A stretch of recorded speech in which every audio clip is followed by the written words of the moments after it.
Hey guys, Rambo John coming at you with another Diablo 4 video. This one's going to be a fairly quick one. We're going to cover the stats in Diablo 4. What's important, what you should be aware of, what you should be prioritizing, what do they actually do, and does it matter if you get them on your build pieces, or does it make more sense to get them on your Paragon boards? We're going to dive into it, talk about it all, and that way you know as you're going through leveling up your character, paying attention to each stat, you know exactly which one to prioritize over another one.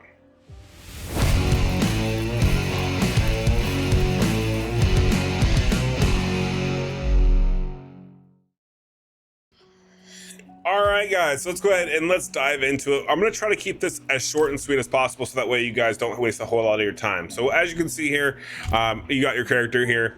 First things first, what we're going to talk about is going to be the stats. What makes the difference, what matters, what doesn't matter. So when I say that, you need to first understand, okay, what are the stats that we're referring to? The main stats that I'm always referring to are going to be the ones here on the page. So you're going to notice here that you have attack, armor, life, strength, and willpower, dexterity. Now, when you hit material and stats, you see all these other stats. These are also notable, very notable. We'll talk about these a little bit more in detail later. We won't necessarily go over them all right now. I am going to go ahead and hit on just a couple of them to explain what makes sense with them, so that way you know. But we're first going to talk about is going to be the core stats. So we're going to go ahead and exit out of that, and we're going to start with just these stats listed here, because these are going to be the most common and most readily available checks for you, right? To know where are you at on your current build. So let's first start with the first stat. That's going to be attack power. What is attack power? Okay, so attack power is an evaluation of the damage you deal based on your offensive stats scaled with your currently wielded weapons damage and speed. What this means is depending on your weapon configuration. For example, I have dual-handed weapons here, right? So I have a legendary sword. So these are going to get compounded and averaged together. So 66 damage here. This one is 797 damage. They're going to get compounded and averaged. That's going to be my total damage for this weapon. That's going to get also added to my bow. Okay, that's my weapon damage. That's going to be the same for a lot of people, especially let's say you have a two-handed weapon, you can't equip another one over here, then it's going to be what your two-handed weapon's attack damage is, so you don't actually have to divide it and go down lower because you may not be on the same plane. So attack power also does not tell you exactly how strong your build is. This will also fluctuate the entire time you're fighting. If I were to go proc by imbuement skill right now and go kill an enemy, you will see that my attack power ticks up. And that's because of 2 legendary items and a Paragon skill point that I have. So your attack power will always fluctuate. Usually it's going to go up from your current stance and almost never go down. I don't know if you did actually attack reduction in this game, but it's not something that's tangible. Even though I am at 3,300 attack power and level 59, that does not mean my build is failed or too weak. I still can do just as much damage as someone who has 5k because I have imbuements and everything else, and those don't get counted towards my damage. It's not like if I'm going full physical DPS where I would have different substats and whatnot that I'd be focusing on that would make my attack power reading make more sense, but I wouldn't have any dot damage like poison. For me, dot damage is more important for my build, so my attack power will always seem low. So definitely keep that in mind when moving forward, and don't feel bad if your attack power is low. Next, we're going to talk about is the armor. What is armor in Diablo 4? Armor in Diablo 4 is pretty straightforward. It's legitimately what mitigates damage. Okay, so when we say mitigate, we mean reduce, and it will reduce both physical and non-physical damage. You will see here listed that says total armor granted by all of your equipped items reduces physical damage taken from enemies of equal level by 53%. As you scale your armor up higher, you will see that number go up higher as well. Armor is more important than resistance, so it's okay. You want to get as much armor as possible to go ahead and get the highest percent possible to damage mitigation. But this also applies to physical and non-physical damage. So armor is one of those very, very important stats in Diablo 4, because without this, you will take a lot of damage. All right, moving on. Life. Well, life is pretty simple. Life is if you lose all your life, you die. That's pretty straightforward. However, you can get life on skill pieces. You are not limited to life being just as a Paragon tree or a Paragon tree thing, or okay, I leveled up, so I got a higher base life percentage. You can also get life on certain pieces of gear, right? I don't know that I have any currently with life on them. I think I might have, but unfortunately, it does not appear like I have one at least not right now. I don't have any, nope, I don't have any equipped right now, but I did before. I have some that would modify life that would directly go over here. And that's literally legitimately, yes, your lifeblood. Once that's gone, you're dead. More life, more chances to not die. All right, moving on. Strength. What is strength? And the reason why we're going to talk about this is because you're going to notice that if we go into our Paragon board here, you're going to see all these little nodes of dexterity, intelligence, strength, willpower is another one. What's intelligence is the other one, I think. But anyways, you're going to see these. So what do they mean? And how do you know which route you should be taking to get these? Which ones make the most sense for you? You need to fully understand what the stats mean to actually be able to make that determination. So strength is increases resource generation by 8.6%, increased armor by plus 288. What does strength do? It adds a lot of your armor and it helps you regenerate and attack faster.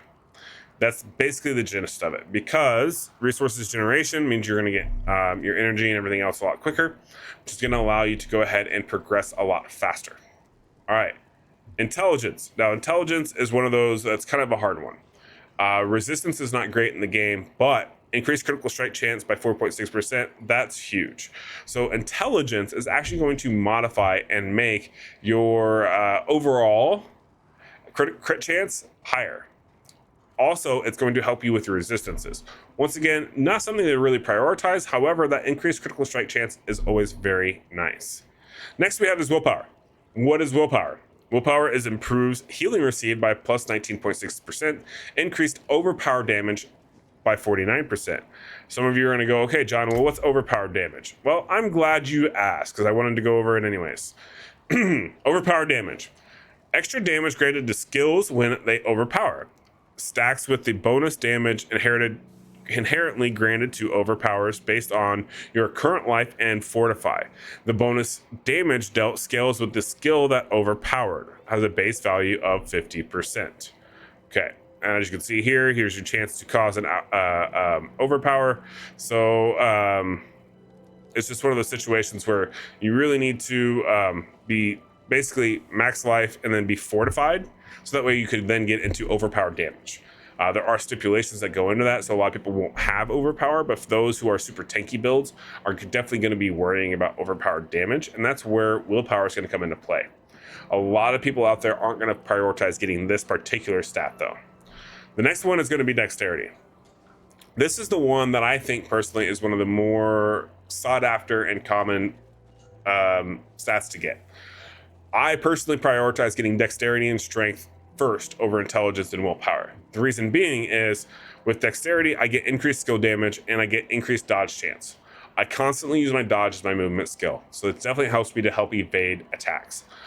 Also, because it's increased the skill damage, this means all of your skills, right? So that means when you go ahead and you look at your build, you go to your skill tree, that means all of these skills will increase in damage. So not only is it an increase in being able to survive by dodging, you also get to do a lot more damage in general by getting more dexterity. I would definitely say if you're going to prioritize any stats in Diablo 4, some of the stats you should definitely pay attention to are going to be dexterity, strength, and your armor. I think those are going to be the three most popular and important stats to really go for. Also, you need to be aware of pieces of gear that can have them. Notice here's the one with maximum life that I was looking for this entire time. Notice this has plus 17 to all stats. That's very helpful. This also means that it's going to increase these stats by 17, which means that these are going to get a little bit better. That is something you definitely want to be cognizant of. That has a massive ramifications for the amount of like a percent modifier for your armor, right? Or your overpower, whatever the case may be. Adding those all stats is super impactful. Also life, you're going to see directly reflected over to the left. But that also means you're going to lose out on getting stuff like these imbuement skill damages, damage with ranged weapons, poison damage. I would definitely try to stay away from getting these stat damages on your items. But one other thing to kind of note about these is depending on what the item is that you're really utilizing or what that you're trying to utilize, you may actually want to go ahead and prioritize some of these stats, say like dexterity, for example, because if you have a lot of dexterity on your Paragon board, it may modify a rare node that then gives you like an additional 10% damage or something along those lines. So being aware of your Paragon boards and what you're going to focus on is really going to help you as well with knowing, okay, this is the stat I need to prioritize with my character. Now, like I said, primarily you're going to focus on getting dexterity, strength, and armor. However, you definitely want to know what your threshold is so that way you can hit it faster. And if you can get it from your skills on your gear and then slowly level up and get away from it, the better off you're going to be. So definitely be aware of that, and hopefully that helps you make a very informed and educated decision on what stats to prioritize. Now, there are other stats here, and we'll probably go into more depth about these in another video. But as you can see here, this literally gives you a lot of information of how strong your build is and how strong your character is, which is very helpful. So definitely take a chance and look at some of these stats and see which ones stick out to you. Leave comments down below if any do particular stick out to you that you want to know more about, and I will be happy to help you understand them. That's going to go ahead and wrap it up for this video. If you enjoyed it, please make sure to like and subscribe, and I'll catch you guys in the next one. Peace.